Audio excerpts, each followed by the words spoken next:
Menara Olahraga Senayan, kami mengudara. Bersama mimpi membawa Garuda terbang tinggi, kami akan berbagi banyak informasi. Halo, selamat mendengarkan Garuda Talks.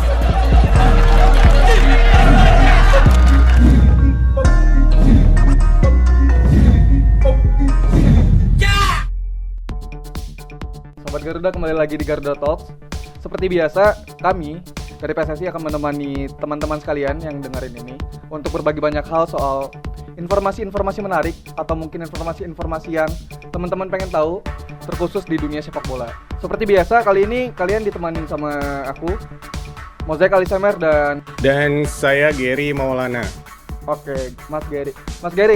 Oke. Di tengah pandemi dan di bulan Ramadan ini, mungkin bisa dijelasin nggak Garuda Talks ini sebenarnya bakal tayang setiap hari apa, dan mungkin topik-topik apa aja sih yang akan kita sajikan terkhusus di bulan Ramadan ya? Ya, untuk sekarang ini kan publik sepak bola Indonesia sekarang kayak lagi terbatas ya mengenai konten-konten sepak bola. Apalagi kan sekarang lagi susah banget ya pertandingan live. Paling terakhir yang gue denger itu adalah Belarusia, dan sekarang mungkin yang paling dekat itu ada Korea. Dan keinginan mereka untuk mengonsumsi media soal sepak bola itu makin besar gitu ya. Dan makanya sekarang yang Liga Korea itu yang hak cipta TV-nya tuh sekarang jadi rebutan banyak negara loh kayak gitu. Dan ini ya, terakhir aku kalau nggak salah dengar juga Liga Korea bahkan broadcast rights-nya itu udah mau dibeli sama Inggris kan ya? Banyak banget gitu, ada sekitar 8 negara atau berapa negara gitu yang tertarik sama Liga Korea.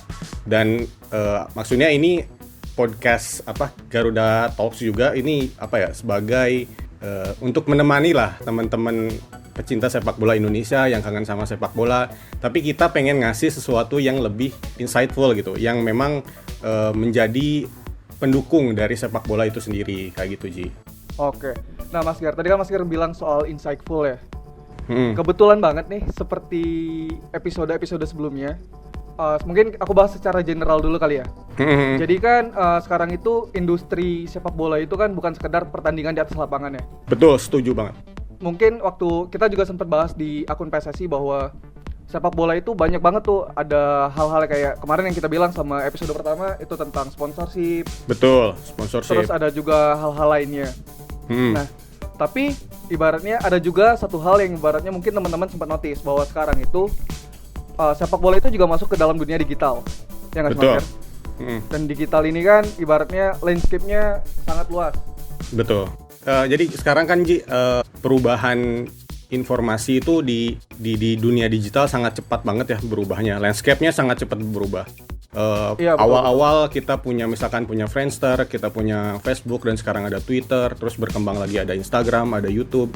Nah sekarang tuh sepak bola pun harus beradaptasi dengan hal itu gitu. Kalau nggak beradaptasi ya bisa jadi kita akan ketinggalan dan bisa jadi juga akan kalah gitu. Maksudnya di dunia digital ini, maksudnya kita tarik aja ke klub-klub Liga Indonesia.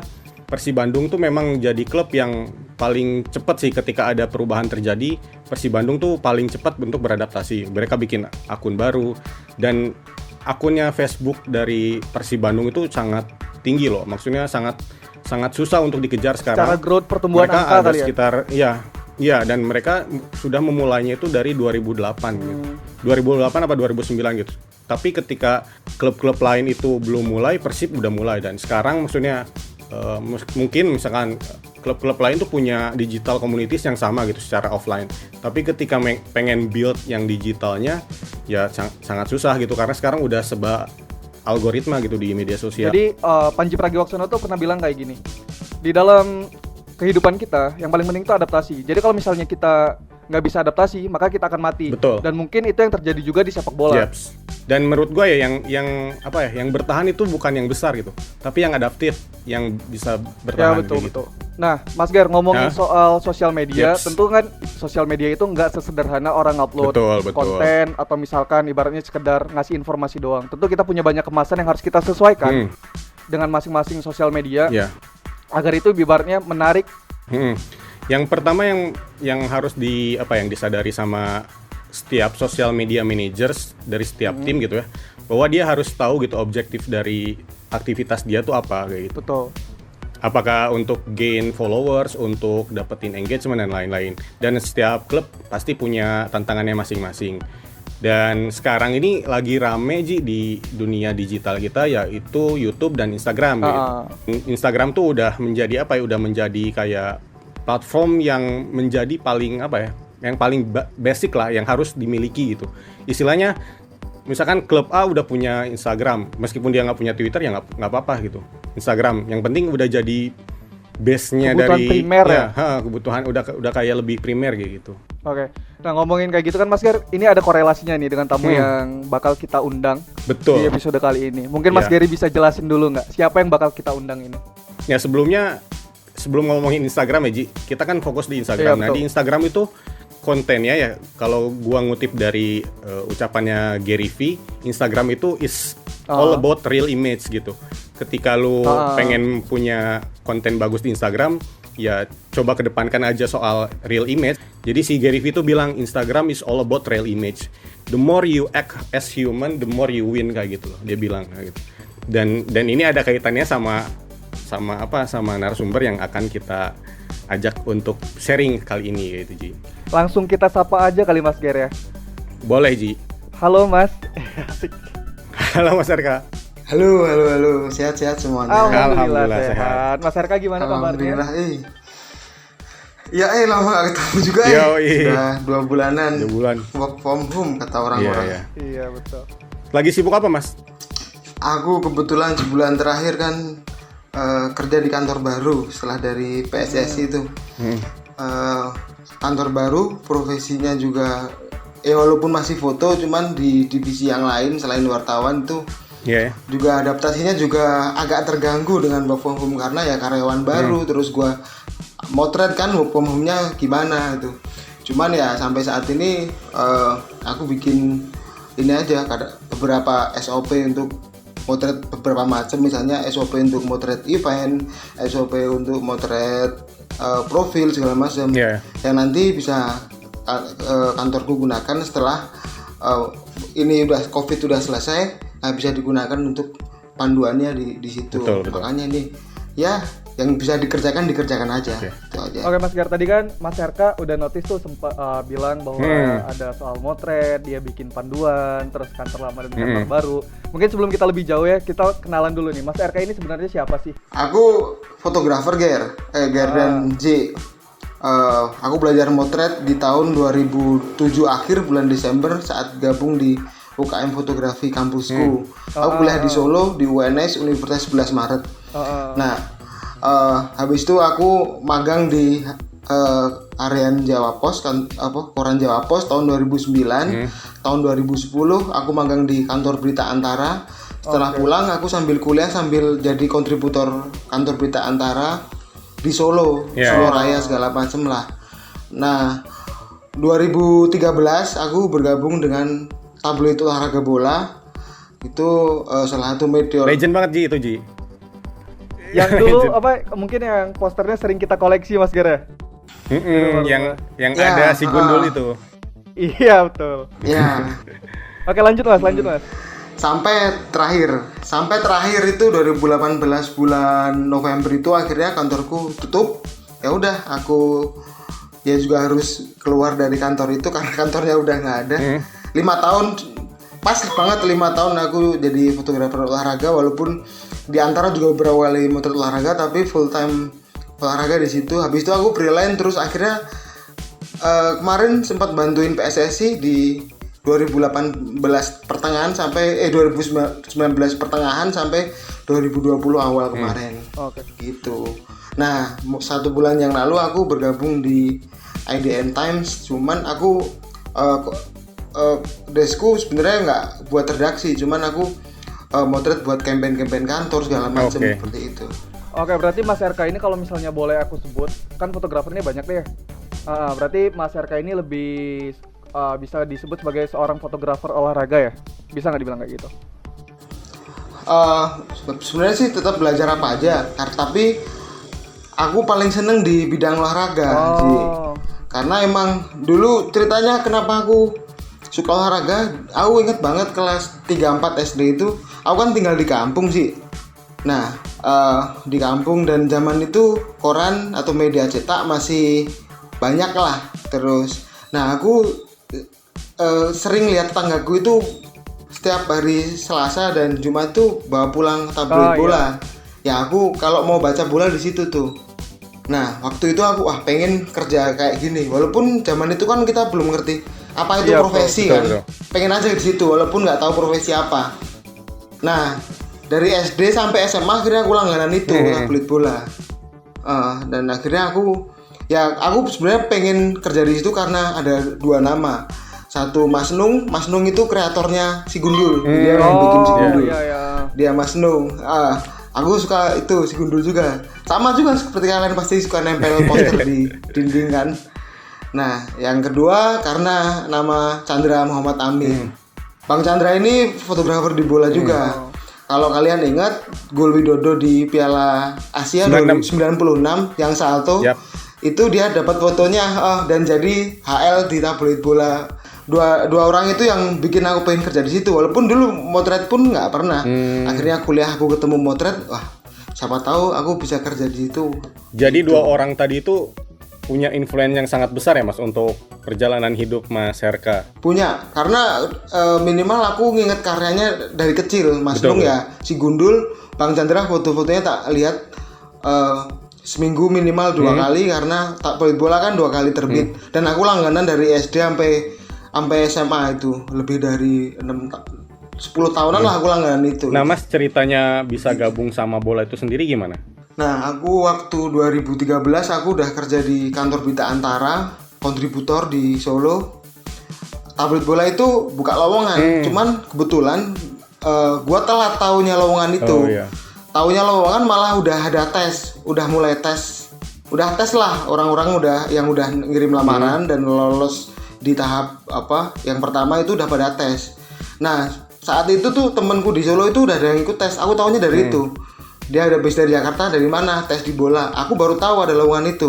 Sebenarnya agak nyesel juga kok nggak tahu dari kemarin. Tapi karena aku pengen masuk, aku tetap tak kirim aja lah. Siapa tahu rezekiku. Nah ternyata yang masuk tes tahap pertama itu cuma 1, yang diambil 2 orang. Akhirnya aku dipanggil buat tes. Akhirnya aku rezekiku. Aku tes. Akhirnya ya mulai masuk aku bulan Oktober 2013. Tanggal 1 itu ingat banget. Berarti udah sekitar 7 tahunan ya secara fokus untuk di olahraga ya. Kalau secara aku melakukan emang secara rutin emang dari 2013. Cuman aku dari 2011 udah motret olahraga pada umumnya. 2011 itu ada SEA Games kan? Betul. Nah, aku di kantor berita Antara waktu itu jadi official fotonya. Aku diperbantukan dari Solo dikirim ke Jakarta. Kan Jakarta Palembang, aku bagian Jakarta. Nah, aku dapat 3 cabang. 1 futsal, yang kedua taekwondo, yang ketiga karate. Nah, aku udah mulai. Tapi habis itu pulang ke Solo aku juga motret umum lagi. Karena kan kalau di daerah kan nggak ada pembagian des yang pasti. Karena di daerah itu gua liputan ekonomi, liputan budaya, semuanya diliput. Jadi full motret olahraga baru bener-bener saat gabung di tabloid bola 2013. Mas Herka, sebenarnya tuh ada beda nggak sih antara fotografer biasa, ibaratnya yang biasa motret umum, dengan seorang fotografer olahraga? Selain objeknya ya? Setiap genre fotografi itu punya perbedaan. Pasti ada tingkat kesulitannya juga. Termasuk olahraga maupun motret profil itu juga sama-sama ada tingkat kesulitannya. Begitu juga dengan olahraga. Kalau menurutku setiap kita motret apapun itu, pertama harus suka dulu. Passion dulu. Kita suka olahraga dulu, passion dulu. Kenapa aku sangat pengen di olahraga? Karena aku ngikutin olahraga dari tabloid bola. Aku udah seneng dulu dan aku nonton beberapa cabang olahraga lah, nggak semua lah. Ya bola pastilah, Pak Bola Liga Indonesia itu kita nonton dari pas disiarin di Antv kan. Iya betul. Itu kita nonton, suka juga dari situ. Aku suka nonton basket juga. Aku suka nonton tenis. Terus aku suka nonton renang sama atletik. Nah itu beberapa cabang yang utama lah istilahnya. Kalau atletik sama renang kan di Olimpik kan itu jadi yang utama. Nah aku suka nonton itu. Dan kalau setiap Olimpiade sih games gitu aku pasti ngikutin. Minimal kalau kita mau motret olahraga, pertama kita harus suka dulu. Karena ketika suka kita bakal lebih dalam motretnya. Iya. Misalnya gini nih, kalau kita suka olahraga sepak bola nih, seenggaknya kita tahu, wah pemain ini kebiasaannya apa. Yang pertama. Yang kedua, pelatih ini juga tahu kebiasaannya apa. Minimal kita tahu kebiasaannya. Jadi kita tahu, habis ini pasti dia gini nih. Si A ini selebrasinya kalau habis ngegolin kayak gini nih. Kita bisa antisipasi kita kayak gitu tuh. Nah, selain itu ketika kita suka, kita bakal pasti ngeksplor kan. Dan kita pasti menginvestasikan banyak waktu kita buat yang kita sukain. Betul. Mas, gitu sih. Mas RK, kalau tantangannya motret sport tuh kayak gimana sih? Terutama sepak bola ya. Tantangannya kan ada banyak banget tuh. Ada karena permainannya cepet, atau mungkin stadionnya lampunya kurang, atau gimana gitu. Kita cerita di Indonesia dulu ya, Ger ya. Kelemahannya di Indonesia adalah yang kemarin-kemarin ya. Kalau sekarang mungkin udah banyak stadion yang bagus, tapi nggak semuanya. Satu kelemahannya adalah lampu stadion. Iya. Kalau udah malam itu hancur-hancuran. Itu khusus soalnya itu aduh hancur-hancuran tuh kalau tapi ya di sekarang udah lebih lumayan. Ada beberapa banyak stadion yang udah oke. Nah, kalau di Indonesia selain itu adalah kita motret di beberapa pertandingan itu kita agak ngeri karena supporter kan ada beberapa yang berantem gitu. Itu dulu waktu muda, waktu gua nonton itu kadang-kadang menikmati. Tapi kalau kita kerja agak ada takut-takutnya. Gua cerit kayak gitu tuh. Terus yang ada lagi kendalanya mungkin masalah alat ya. Kadang-kadang di olahraga ada beberapa yang kita emang alatnya harus oke. Harus oke lah. Cuman ya kalau kita emang punyanya alat itu ya kita maksimalin aja. Sama ketika gue belum bergabung di bola ya gitu, gue pakai alat seadanya ya udah. Berarti it's not about the gun, maksimalin. but the man behind the gun. Iya. Ya, semua fotografi harus begitu. Cuman kalau ada alat yang lebih oke ya kita gunakan, tapi kalau nggak ada ya kita maksimalin yang ada. Oke. Setuju Mas. Kalau gue boleh cerita yang tadi tuh supporter itu tuh, gue kan Jakarta base-nya nih, kantor gue nih. Gue sering liputan ke Bandung nih. Kenapa? Karena Persib itu banyak pembacanya, makanya hampir setiap pekan gue sering ke Bandung. Yang gue lakukan adalah karena plat mobil kantor gue itu plat B. Gua ada plat cadangan di mobil itu. Begitu nyampe mana diganti? Jalan tol. Nyampe rest area kalau nggak salah itu Purwakarta. Setelah belok ke Cipularang itu, Pak. Cipularang itu. Gua ganti langsung deh. Apalagi kalau pertandingannya Persija, wajib diganti itu. Tapi semoga nggak ada gitu-gitu lagi ya Mas ke depannya. Ya mudah-mudahan nggak ada, karena ya kan ya biar kenapa? Biar yang kan olahraga kan kita hiburan. Betul. Buat masyarakat, terus kita yang kerja buat enak juga gitu ya. Mudah-mudahan ya kedepannya ya nggak ada lah. Ya, sepak bola kan seharusnya memang menyatukan gitu Mas. Kalau di Indonesia kan apa ya, kendala cuacanya kan sangat besar ya. Kalau nggak panas banget, hujan banget, dan itu kan berpotensi juga sama kinerja kita, sama hasil potretan kita. Nah menurut lu itu kayak gimana sih Mas nanggepinnya, dan gimana caranya juga bikin itu malah jadi keuntungan juga untuk fotografer kayak gitu? Gimana? Nah, ini masalah SOP sebagai seorang ketika kita mau liputan sepak bola. Nah, kalau mau sepak bola, salah satu SOP utama adalah kita bawa mantel buat diri kita, mantel buat kamera. Itu pasti bawa. Hujan nggak hujan, pasti bawa. Nah, ketika hujan, ya udah itu harus dipakai. Mau nggak mau kan kita di pinggir lapangan kan, 2 kali 45 menit dan nggak boleh. Kalau kita nggak di lapangan kita nggak dapat foto istilahnya gitu. Tapi kadang-kadang kita dapat foto yang cakep ketika kita ketika hujan itu. Ada buih-buihnya gitu. Ada untungnya juga. Nah, ada untungnya juga. Salah satu SOP-nya itu bawa mantel buat diri kita sama kamera. I see. Udah harus ada, hujan nggak hujan. Kalau di zaman media sosial kayak gini ya, maksudnya siapa yang motret, siapa yang posting gitu kan. Banyak sekali kejadian seperti ini kan. Iya. Kalau dari lo nih, Iya. nanggepinnya gimana sih Mas? Pertanyaan sulit tuh. Sampai apa? Bukan sulit. Sampai di tahap Oh, ya udahlah kadang-kadang. Tapi secara ini, Ger, gue sih sebetulnya ada rasa nggak ikhlas ketika foto itu dipakai orang lain gitu loh. Karena ya itu walaupun barang itu diupload di internet, tapi kan apapun barangnya Betul. pasti ada yang punya kan. Ya minimal ngomong lah gitu. Tambah kesel lagi kalau akun itu Betul, akun jualan. komersil misalnya nih dari Ngiklan. itu jualan, ya udah itu gua lebih kesel lagi. Cuma sekarang udah di tahap ya udahlah, cuman mungkin ada puncaknya pasti suatu saat. Tapi ada gua pengalaman bakal nggak, Mas? Ini sih asal Bakal- comot atau misalkan orang-orang di lingkaran sosial Mas Erka yang juga fotografer yang pernah sampai nge-show orang itu gimana? Pernah nggak? kalau kalangan fotografer enggak, tapi di sosmed banyak banget, Ger, banyak banget, sangat banyak bahkan. Gue pernah nge-DM-in beberapa kali, akhirnya gue capek sendiri. Sampai capek sendiri. Ada yang tak tahu kalau itu salah, akhirnya minta maaf. Ada yang nggak bales, itu paling sering. Ada yang pakai alasan itu udah di sosmed segala macam itu. Ya akhirnya capek sendiri gitu. Ya udah. Sekarang udah bodo gimana? amat gitu ya, Mas. Udah sampai udah bodo amat. Walaupun Nggak tetap ikhlas. kalau ditanya speknya Iya. gimana, ya Nggak ikhlas lah ya, orang nggak boleh. orang kita misalkan hujan-hujanan ngedit langsung, kirim langsung, terus iya. asal langsung comot gitu nggak ikhlas Itu sih banget. kalau itu gua. pasti. Nggak ikhlas banget sih kalau gua. Sebenarnya itu. Makanya di Instagram gue juga sebenarnya jarang upload foto kayak gitu-gitu Iya, kan. iya. 1 2 doang gitu. Oke, Mas RK dan Mas Gary, Yoi. ini kan kita udah ngobrolin banyak nih Baik soal banget. sport fotografi.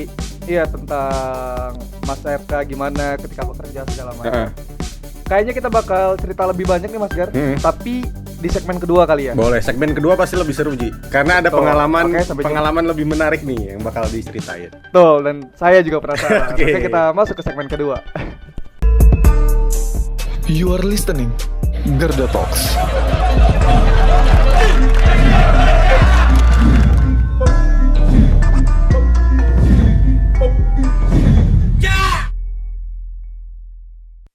Oke, kita masuk ke segmen kedua.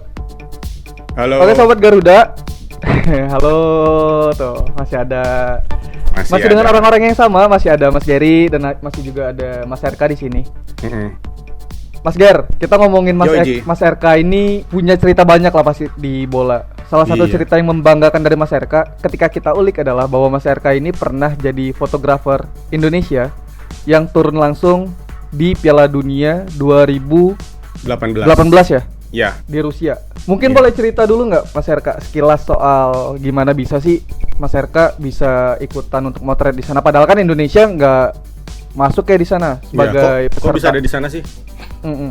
Oke, pertama gini Ger atau Ci, gue ditugasin kantor yang jelas. Kantor gue saat itu adalah tabloid bola. Nah, tabloid bola itu dari tahun 1986 sampai kemarin itu nggak pernah absen mengirimkan wakilnya di Piala Dunia, nggak pernah nggak liputan Piala Dunia Iya, secara iya. langsung. Pasti ada minimal 2 orang, 1 reporter, 1 fotografer. Jadi gimana dapetnya? Nah, FIFA itu setiap Piala Dunia mau bergulir biasanya sekitar 6 bulan atau 7 bulan menghubungi misalnya kayak gini PSSI-nya tiap negara. Oh, federasi tiap negara ya. Federasinya Iya, betul. kasih akreditasi nih. Nah, kebetulan kenapa kantor gua dipilih PSSI? Kenapa? Ketika PSSI submit nama itu, FIFA itu juga ngecek track recordnya. Kalau track recordnya itu kata orang-orang ya. Iya. Kalau emang kita udah sering itu pasti lolos kayak gitu. Nah, waktu itu bulan Desember 2017 PSSI ngubungin bola dikasih 2 akreditasi, 1 fotografer, 1 reporter. Nah, Iya. gua dihubungin, gua akhirnya ditugasin kantor gua. Nah, setelah gua sama Firzi itu, reporternya Firzi Idris kalau kalian tahu. si Virzi akhirnya ngurus segala macem tuh tetek bengeknya. Setelah dikasih kayak nomor apa itu dari PSSI, gua submit ke FIFA ngurus form akreditasi segala macem. Dari bulan pertengahan Januari 2018 terakhir tuh di 31 Januari 2018 itu batas akhir kita submit nomor itu yang dikasih PSSI. Baru di Februari akhir gue dapet akun FIFA-nya lah. Akhirnya bisa ngurus semuanya. Nah, 10 media itu sama PSSI ditunjuk itu 2 lagi dari Jawa Pos. Itu yang berangkat Mas Angger sama Mas Ainur yang dapat akreditasi. Satu lagi ada yang dari Jawa Pos cuman dia di luar. Bukan Mas Ainur di luar, satu lagi di dalam. Nah, 2 lagi di Kompas Cetak, terus yang 4 ini gua lupa mana. Pokoknya 10 itu akhirnya dibagiin ke media-media, akhirnya kita bisa berangkat dapat akreditasi. Tanpa kita persetujuan dari federasi, kita berangkat ke sana nggak bisa punya akreditasi yang jelas. Kita nggak bisa masuk liputan di dalam stadion segala macam gitu. Oh ya, berarti emang setiap kompetisi resmi ya, itu berarti emang harus ada akreditasinya Mas ya? Ya, itulah perbedaan kita di olahraga dan nggak olahraga. Ketika kita nggak di olahraga, misal nih kita sebagai wartawan umum, kita motret kebakaran segala macam, kita datang aja kan. Kita motret wartawan ekonomi, kita tinggal datang ke pasar, kita tinggal datang ke bursa efek segala macam, kita tinggal datang. Tapi kalau olahraga kita harus tertib ngurus akreditasi segala macam. Sama kalau di Indonesia, kalau Piala Dunia segala macam itu kan kita PSSI berhubungan dengan AFC segala macam. Wartawan yang ingin meliput submit dulu berapa minggu sebelum pertandingan biar dapat akreditasi itu. Begitu. Itulah kenapa ada ini ada tugas media officer di dalam setiap pertandingan atau turnamen. Iya. Salah satu tugasnya itu melayani para awak-awak media gitu. Semua akreditasinya, baik itu wartawan tulis atau wartawan foto atau wartawan video, itu semua harus terakreditasi tanpa tapi, semuanya harus. Oke, aku boleh ini nggak? Mungkin kan akreditasi ini kan mungkin bahasanya beberapa orang agak kurang paham ya, termasuk aku nih. Sebenarnya akreditasi itu hampir sama nggak sih dengan pendaftaran? Iya, jadi pendaftaran. Jadi awalnya tuh gue berbagi insight aja. Jadi awalnya tuh memang pendaftaran dulu, mengajukan kayak gitu. Lalu nanti ada approval dari pihak yang berwenang. Misalkan dari FIFA World Cup, ya FIFA yang paling berwenang kayak gitu. Oke, untuk mengajukan itu berarti bukan sekedar nama dan instansinya kan? Ada portofolio juga yang harus dicantumin nggak? Atau sekedar yang kayak aku bilang di awal tadi, cuman yang penting nama dan instansi kita asalnya dari mana?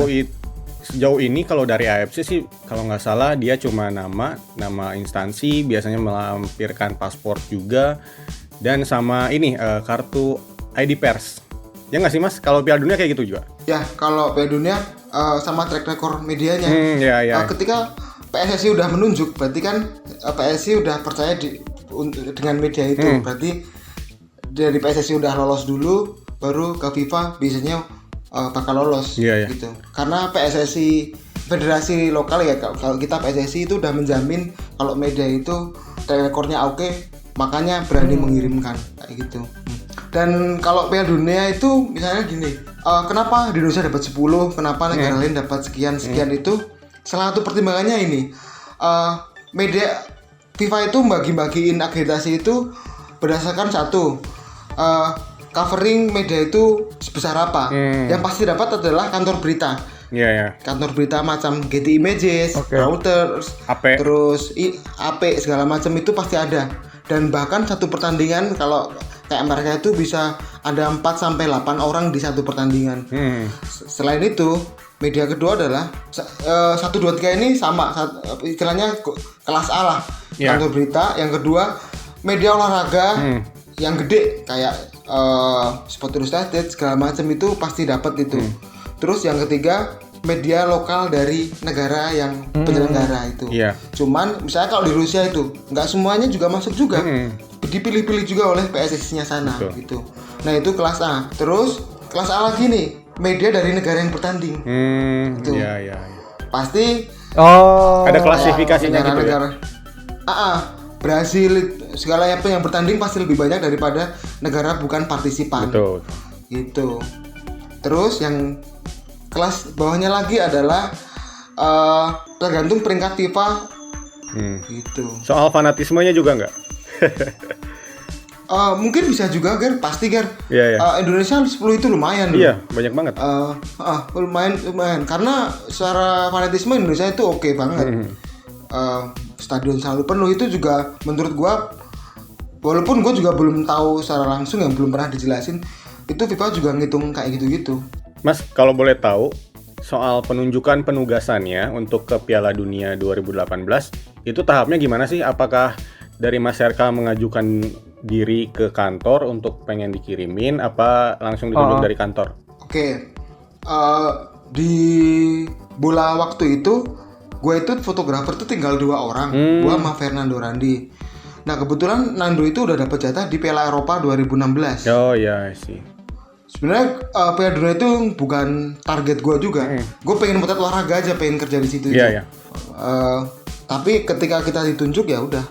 Sebenarnya gue yakin sih ini karena giliran aja. Karena Nando udah dapet di Piala Eropa, makanya gue disuruh berangkat ke Piala Dunia gitu. Kalau gue udah di Eropa pasti yang ke Piala Dunia pasti dia. Karena tinggal 2 orang. Kalau aktivitasnya di sana ngapain aja Mas? Dan berapa hari? Oke, untuk berapa hari? Gue total sekitar 41 hari kalau nggak salah. Waduh. Di sana. Kayak naik haji. Kalau nggak salah ya sekitar 39-40 hari itu sama berangkat di jalan ya, jadi pesawat segala macam itu sekitar 41 hari kalau nggak salah. Aktivitas gue itu sebenarnya udah gue mulai dari sebelum berangkat, 6 bulan sebelum berangkat itu ngurus akreditasi.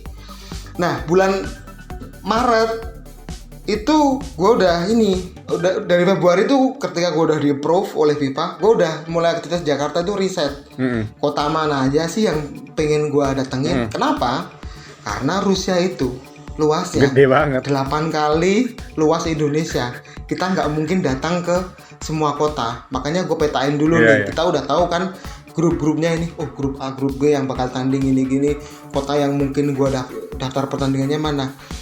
Masuk bulan April, gue daftar di pertandingan itu. Kalau nggak salah, gue daftar di gue daftar. Dan jadi kita mendaftar pertandingan. Bisa nggak kita nggak di-approve di pertandingan itu? Bisa. Ya. Bukan berarti kita punya akreditasi kita pasti lolos, kita bisa mengikuti pertandingan itu. Kita bisa nggak lolos. Oh, gitu. ada penyaringan lagi gitu ya di sana. Ada penyaringan lagi. Ya. Gue sekali atau 2 kali itu nggak di-approve gue itu. Nah, April tuh udah mulai aktivitas segala macem, gua daftar beberapa pertandingan, ada yang di-approve, ada yang enggak. Akhirnya gua menentukan transportasi apa sih yang gua memungkinkan, dari situ gua tentuin. Kenapa kita harus memikirkan kita memungkinkan nggak pindah ke kota lain? Misalnya nih, gua udah memilih pertandingan A dan B, sedangkan A dan B ini transportasinya susah. Ketika kita udah motret di tempat A, tapi kita nggak datang ke tempat B, itu bisa mempengaruhi kita nggak di-approve di pertandingan selanjutnya. Oh iya. Oke, kalau di sana aktivitasnya yaitu, enaknya Kompas Gramedia itu banyak yang berangkat dari sana. Dari Kompas TV ada 2 orang, dari Kompas Cetak 2 orang. Jadi kita punya base camp di Moskow, di satu apartemen lumayan luas itu. Ada 3 kamar, ada 1 dapur, ada ruang santainya itu di Moskow. Begitu gue pindah-pindah ke kota lain, barang-barang utama gue tinggal di situ. Oh iya betul. Kota pertama gue di Moskow, opening segala macam. Aktivitas gue selain pertandingan adalah mengambil feature-feature yang menarik seperti supporter segala macam. Kalau sebelum mulai gue mengambil persiapan segala macam, terus apa yang mengambil daily life-nya masyarakat sana. Habis itu gue pindah kota ke St. Petersburg, gue naik kereta kan. Di kereta juga banyak cerita menarik karena Piala Dunia 2018 itu wartawan sama supporter yang pegang tiket itu dapat kereta gratis, Ger. Gitu. Gitu. Keren. Di Piala Dunia sebelumnya belum pernah ada itu. Jadi kita bisa istilahnya pesan tiket kereta tapi pakai ID kita, bisa gratis. Gua di Petersburg pakai itu. Menarik tuh. Habis itu tahun depan mungkin di Indonesia. naik KAI. Gitu. Mudah-mudahan bisa. Mas, saya dari Terus. wartawan kayak gitu. Atau enggak saya nonton mau ke misalkan Ya, itu demo, waktu. kayak gitu. Kita kayak beli tiket aja. Iya. Bisa habis juga loh itu. Tiket keretaan bisa habis juga. Karena penuh yang mau ke kota itu. Iya. Gitu. Nah, ada satu lagi nih. Selain di pertandingan, gua motret juga di kereta itu. Gua ngikutin salah satu supporter dari Kolombia yang mukanya mirip Mohamed Salah gitu. Nanti gua share dah di ini fotonya. Mantap. Itu dari Samara ke Petersburg. Samara ke Petersburg tuh gua naik kereta gitu. Sengaja naik kereta kenapa? Pengen bikin salah satu ceritanya itu. Gua ngikutin supporter itu. Mukanya mirip Mohamed Salah. Dia dari Chile, pengen nonton semifinal waktu itu Prancis lawan Belgia di Petersburg. Dari Samara ke Petersburg berapa lama? 23 jam gua di kereta. Berarti dari 41 Gua ikutin hari. dia aja. Dari 41 hari 23 jam ini. 23 jam. Di judul cerita gua di bola waktu itu adalah 23 jam untuk 90 menit gitu. Ya, Begitu iya. effortnya pengen itu gitu. Gokil. Itu. Jadi cerita yang menarik hanya dalam pertandingan, tapi di luar pertandingan juga banyak yang menarik. Oke, Mas RK ketika berangkat ke Rusia, itu yang ditugaskan oleh kantor, itu tuh apa sih sebenarnya? Apakah meliput pertandingan atau ibaratnya tuh target kantor itu apa untuk Mas RK? KPI-nya gitu, Mas. KPI-nya berapa foto misalkan sehari atau Oke. Waktu itu gua covering buat cetak dan online. Cetaknya adalah tabloid bola, online-nya adalah bolasport.com. Nah, secara yang pertama buat tabloid bola, setiap edisi gua sama Virzi dijatah sekitar 5 halaman. Gua bagi 2 biasanya itu. Gua juga nulis juga di situ. Oh, Mas Erkan nulis Gua juga. Karena gua kan nggak setiap hari bareng Virzi. Gua ada semingguan beda kota. Gua di nih. Nah, jadi 5 halaman itu buat gua bagi 2. Selain itu, gue juga harus bikin video seminggu kalau nggak salah 2 video itu. Terus gue harus setiap hari. Itu videonya video apa, Mas? Video apa aja? Yang jelas video di luar pertandingan ya. Karena akreditasi foto. Gue nggak boleh ngambil video dalam pertandingan gitu. Nanti Itu gue jelasin lagi nih. bentuknya footage doang atau kayak liputan Mas RK ada di sana? Footage doang. Contohnya adalah waktu itu gue ke kota Kazan. Kota Kazan adalah kota yang salah satu kota di Rusia yang banyak orang Muslimnya di situ. Nah, waktu itu gua main ke Kazan itu nggak sengaja gua ketemu warung makan halal dari Indonesia. Bukan orangnya menu itu halal. pernah kuliah di menu halal. Orangnya pernah kuliah di Indonesia. Itu. Iya. Jadi gua bikin itu. Walaupun banyak orang Indonesia, tapi buat nyari yang halal juga nggak gampang juga sebenarnya. Akhirnya salah satu liputannya gitu, gua ambil videonya tapi ngeditnya di Jakarta itu. Akhirnya gua ambil videonya doang diambil di Jakarta. Nah, buat online, buat bola sport, gua tiap hari kirim foto. Gua dapat apa aja hari itu, ceritanya apa aja. Secara tulisan, gua nggak harus ngerangkai yang ini, nggak satu tulisan itu. Gua paling cerita berapa kalimat aja kalau buat online.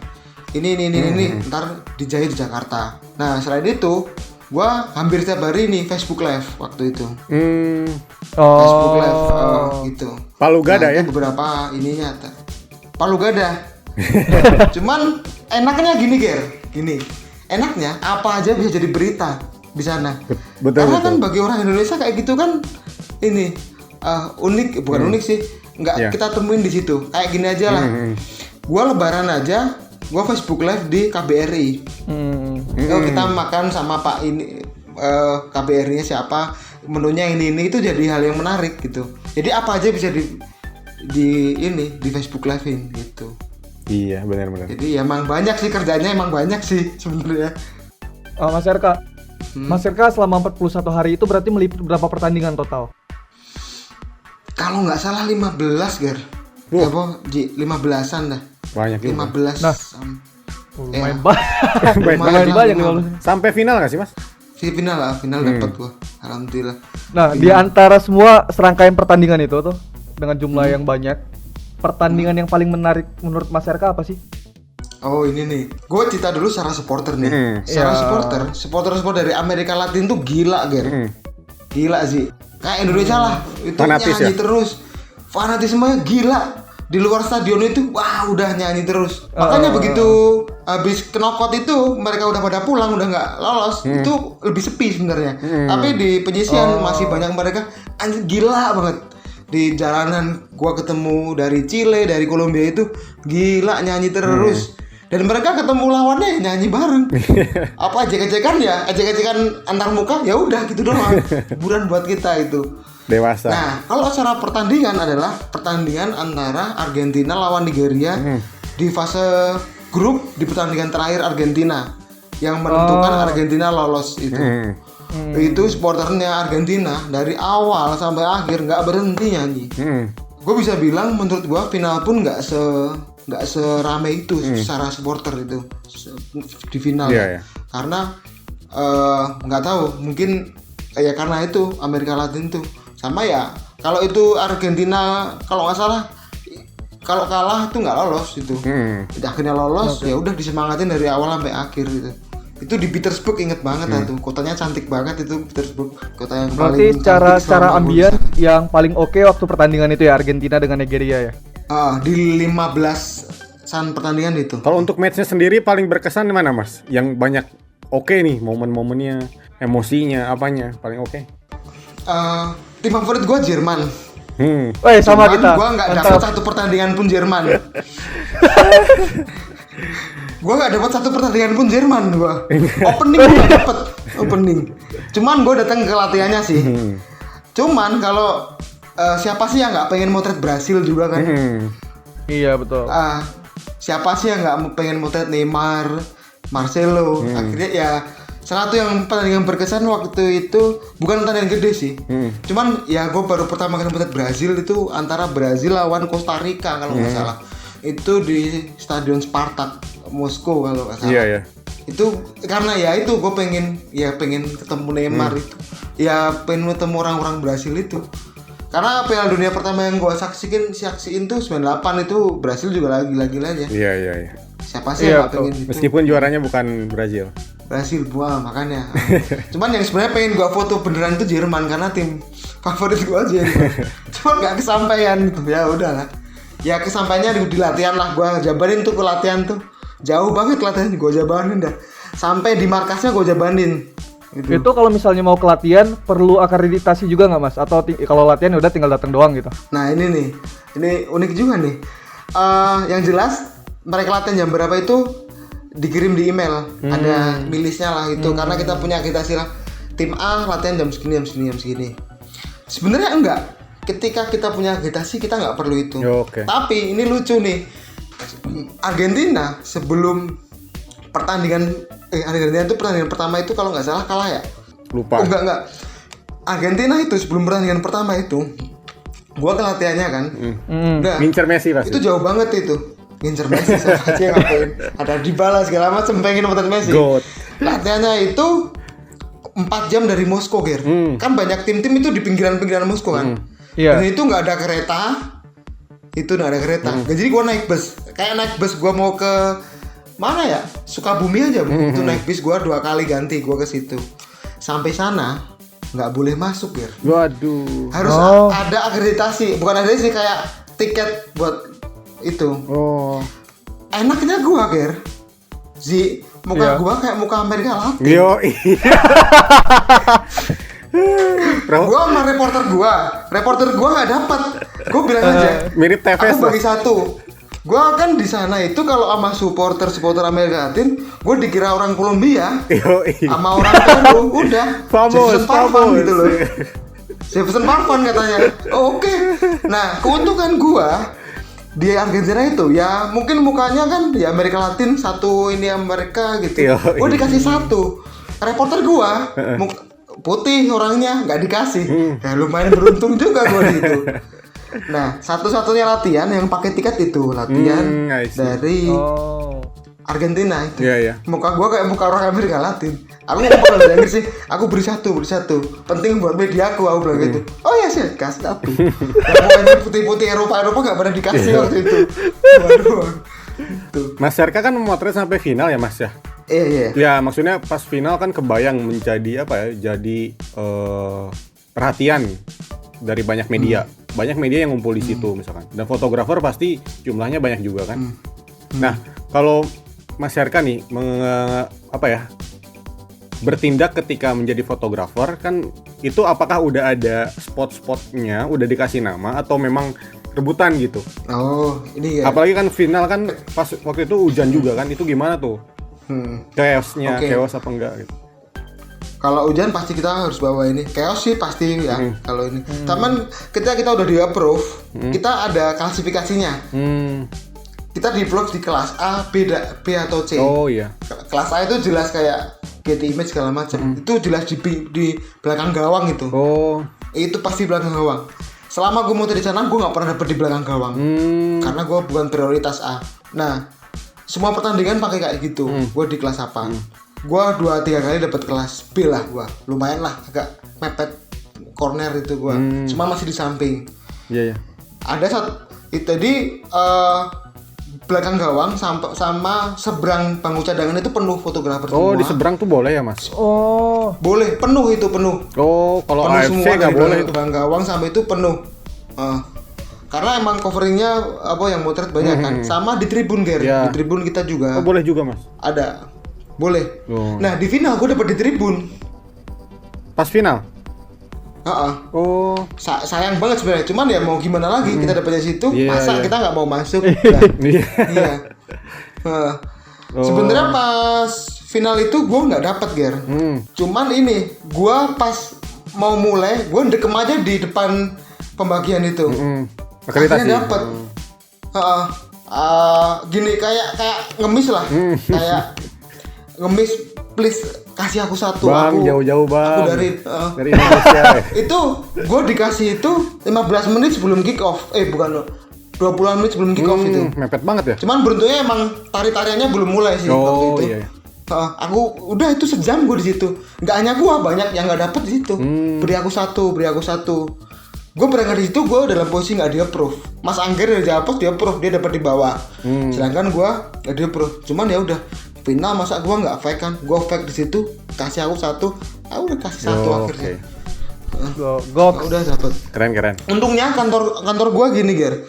Kantor gue itu nggak mempermasalahin gue dapet atau enggak sebenarnya. Karena ya udah lumayan pengalaman, kalau kayak gitu itu yang nentuin bukan kita. Yang nentuin FIFA gitu loh. Kantor itu ya kalau dapat kirim, kalau nggak dapat kamu cari yang lain, intinya begitu. Cuman motret final ya deg-degan juga gitu ya. Anjir, gue nonton final. Tapi kalau di tribun berarti nggak kehujanan ya Mas ya? Ada sih. Ya. Tipis-tipis mah ada ya. Kita harus sampai. Sebenarnya sih pas piala sih gue bisa ke bawah tuh. Oh boleh. Bisa ke bawah, cuman gue ngitung ini sih, ngukur gue dapat nggak tempat di mana itu, gue ngukur akhirnya kayaknya nggak, gue di sini aja lah biar ini. Iya. Mas Herka, kan jadi fotografer tuh kadang punya momen di mana lu tuh deket banget gitu sama pemain, atau enggak misalkan deket banget sama pemain idola lu ketika Piala Dunia gitu. Nah, gimana caranya? Maksudnya, apakah lu di situ sempet pernah foto bareng kah sama mereka atau gimana? Atau malah tetap menjaga profesionalitas? Profesional. Nah. Oke, gue kalau udah di sini Ger, kamera udah sini, sebenarnya udah nggak ngaruh apa-apa. Di sini ya, tuh gimana Mas? Udah gue mau udah nempel gitu aja di mata. Udah nempel, itu udah nggak. Gue termasuk yang jarang foto sama atlet sebenarnya. Sampai sekarang. Cuman gue pernah foto sekali sih di Piala Dunia. Waktu itu pas ada Christian Kerembu waktu itu. Foto dah. Lagi longgar. Gue kalau nggak longgar gue nggak foto. Sama ini nih. Gue motret Inggris tuh 3 kali Ger.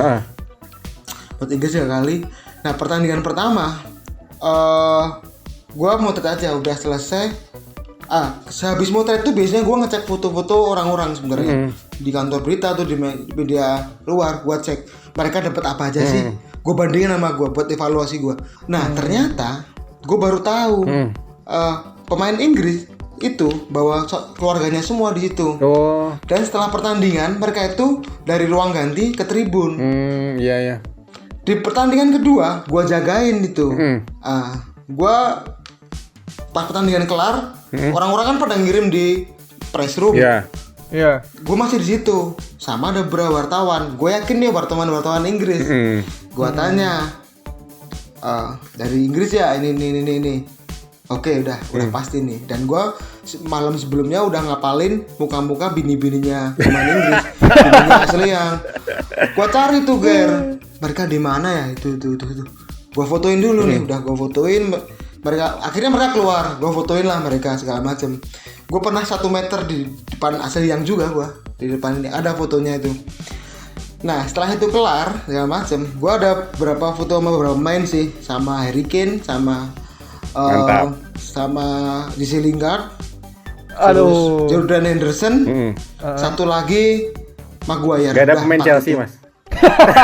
Chelsea siapa ya sih? Waktu itu Chelsea siapa sih? Siapa ya? Gary Cahill. Masuk gak sih? Gak tahu. Gue lupa. Oh ini gua yang nomor 21 Jepang, itu yang 2018. Itu. Pokoknya intinya waktu itu gini Ger. Di sana itu main Inggris di situ semua. Kita mau foto siapa aja bebas. Dan mereka kalau menang kan enak ininya hatinya, jadi ya udah kita foto. Gue nggak ada niatan sih foto sebenarnya, nggak terlalu yang pengen foto juga. Cuman emang kebetulan ya gue foto, ya udah gue foto aja. Keren, menarik banget Mas. Aku agak merinding Mas Gar dengar cerita soal Piala Dunia. Apaan ya gitu ya, kita bisa ikutan juga gitu. Tapi sebenarnya secara ini gue juga nggak bercita-cita di situ juga. Bukan ini juga, ya udah ngalir aja. Gitu. Oke. Mas Gar, kita udah dengerin banyak hal lagi. Keren banget. Informasi banyak hal yang sangat keren nih, betul, dari Mas Herka. Enggak, ada satu lagi cerita Piala Dunia nih. Ada satu lagi Mas. Cerita. Yang mungkin di luar teknis liputan, cuman ini sangat vital. Kita orang Indonesia. Lidah kita lidah Indonesia. Iya, betul.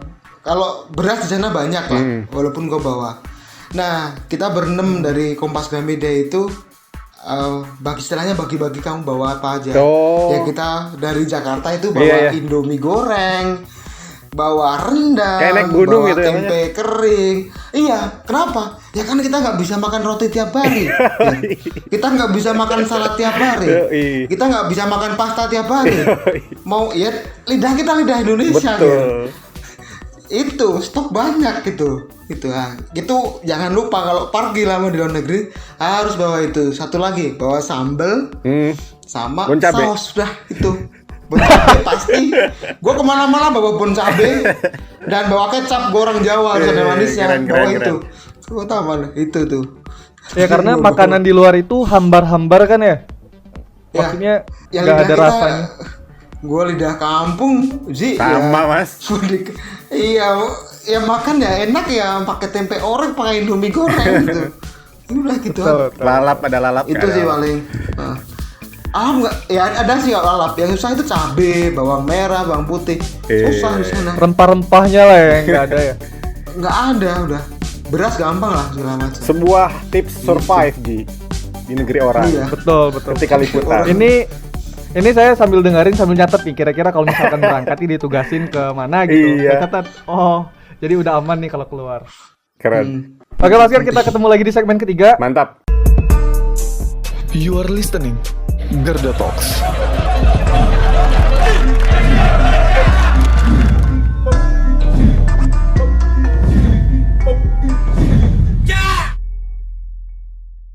Oke, kita jumpa di segmen 3. Kok jumpa ya? Ya nggak apa-apa lah ya. Jumpa lewat suara. Yoi. Seperti biasa Mas Gar, kalau misalkan di segmen 3 kita akan ngasih challenge gitu ya ke narasumber kita, narasumber keren kita. Yoi. Nah kali ini kita ada challenge apa Mas Gar untuk masyarakat? Kita ngasih pertanyaan yang singkat-singkat aja sih, tapi tolong dijawab dengan cepat ya Mas. Siap. Pakai alasan nggak Gar? Boleh pakai alasan biar lebih top. Menurut Mas Herka, klub Liga 1 yang punya fotografer bagus, klub apa aja? 3 aja. 3. Gue suka Persebaya, Satrio Wicaksono. Yang kedua Bali United, Ewin. Yang ketiga Persela Lamongan, Rozak. Itu. Wih, buat referensi tuh. Yang gue suka ya, cuman setiap orang beda kan. Cuma Persija juga bagus sih, Persija juga oke. Cuman kalau 3 itu Persebaya, Satrio, Wicaksono, Bali United, Ewin, Persela, Rozak. Tadi kan untuk lokal, kalau misalnya internasional, fotografer idola Mas Herka siapa? Yang olahraga ya? Ya. ada Adam Preti, Instagramnya @adampreti. Terus ada Simon Bruti. Terus ada Walter Ios Junior. Terus ada ini nih Taylor Bokum. Oke. Itu fotografer player Tribun. Oh, player Tribun keren. Itu ada berapa 4 ya tadi ya? Sama David Ramos dari Getty juga. Wih, keren. Itu kebanyakan dari ini ya, Mas, dari kantor berita gitu ya? Kantor berita itu ada Adam Preti sama David Ramos. Itu Walter Ios itu dia banyak motret NBA sebenarnya. 84 udah motret NBA dalam 84. Sama Simon Bruti juga udah lama dia motret. Giliran gua nanya. Mas, lebih prefer mana? Canon, Sony, apa Nikon? Sebenarnya kalau kamera gue merek apa aja nggak apa-apa, yang ada aja. Kebetulan gue di bola waktu itu pakai Canon. Di bola karena kantor gue Canon. Terus waktu Asian Games juga gue sebenarnya banyak pakai Canon. Gue banyak pakai Nikon karena dipinjemin Nikon. Jadi sebenarnya gue nggak ada ini sih. Yang penting yang ada sih apa aja sih? Gue kamera. Pertanyaan dari gue lagi, Mas Yarka, mendingan di belakang gawang apa di samping bench pemain cadangan? Gimana itu foto official? Belakang gawang gue. Karena kenapa, Mas? Pertama di depan gawang itu ada banyak emosi puncak di situ. Duel pemain, ekspresi, senang susah, ngegolin banyak di situ. Kenapa gue disukai di situ? Ya itu alasannya karena banyak momen puncak di situ, momen-momen puncak, heading segala macem, terus momen ekspresi senang susah, yang ngegolin, yang digolin, yang kemasukan gawang itu banyak di situ di belakang gawang. Cuman nggak mantap. Kalau di bench itu kelebihannya kita juga dapat mengambil ekspresi lain dari pemain cadangan gitu. Jadi sebenarnya ada kelebihan dan kekurangannya. Tapi kalau boleh memilih satu ya di belakang gawang. Oke, Mas Yarka, ini giliran aku ya. 5 hal yang wajib harus dimiliki oleh seorang sport photographer. Itu apa aja? Alat ya? Enggak, apapun misalkan skill atau apa gitu. Oh, yang pertama harus senang dulu nih. Passion. Yang kedua, kita harus ngikutin isunya. Motret apa aja, kalau kita nggak ngikutin isunya, ya pasti nggak bakal dalam motretnya. Oke. Itu. Yang ketiga relasi segala macem. Yang keempat kalau menurut gua, relasi itu bisa dengan pemain, bisa dengan yang lain segala macem kan, dengan federasi juga mungkin juga bisa. Yang keempat alat pasti.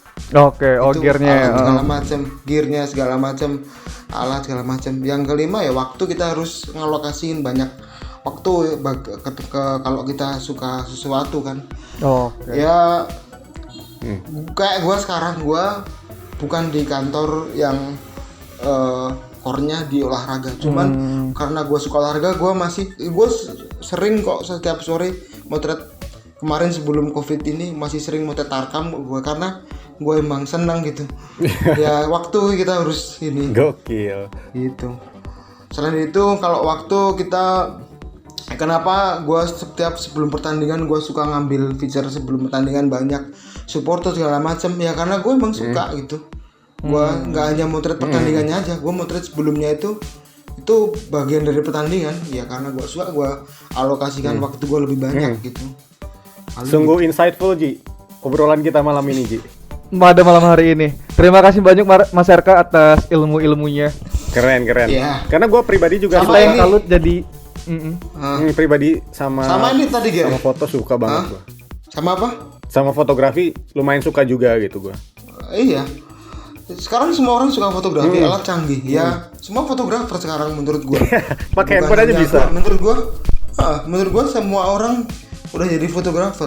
Keren. Itu alasan gue belajar yang lain itu. Tadi sebelum kita mulai lu sempat bahasa gimana fotografi olahraga di Indonesia kan? Gimana tuh?